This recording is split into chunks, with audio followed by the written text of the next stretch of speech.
Hi guys, welcome to Film Companion South. I am Vishal Menon, and in this episode of Now Bingeing, I'm going to be talking about this Malaysian Tamil show called Veettu Thottathil, The Farm. So first things first, how much you're going to enjoy a show like Veettu Thottathil, The Farm is going to be based on what kind of horror movies and shows you grew up watching.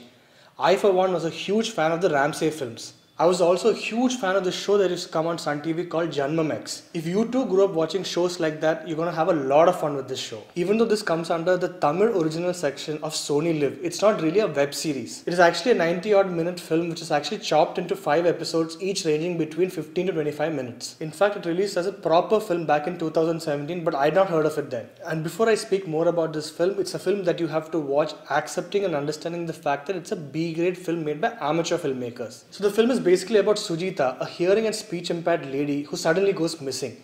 Everyone in the Malaysian police force is after her because they suspect the hands of a psycho killer behind her kidnapping. Told in a non-linear format, we also see how Sujita falls in love with her teacher before she gets kidnapped. So when I say non-linear, the film basically tries to tell two strands of stories at the same time. One strand takes place in the police station with a bunch of police officers trying to understand what happened to Sujita. What we see in a parallel timeline is Sujita getting locked up in a torture chamber that belongs to a man who dresses up like a werewolf. Almost the entire portion that is set in the police station and what works like an investigation is really simple and mundane. There's nothing new to it, and it's ridiculously simple how the cops finally land up on the serial killer's farmhouse. The dialogues are plain, the acting is extremely basic, and there's also a hilariously funny flashback which is supposed to make you relate to a particular police officer. But if you're willing to overlook almost this 50% of the film, you'll have a lot of fun towards the end. Because this film doesn't work in any other way apart from the way you look at it as a B-grade slasher film. It is basically torture porn at its best. As we get to the 2 final episodes of the show, it transforms into some gory, blood-splattering fun. Sujita is stuck in one of the many tiny rooms inside the torture chamber, and she needs to somehow escape this building using a set of keys she finds there. In fact, if you are the kind of guy who loves gore,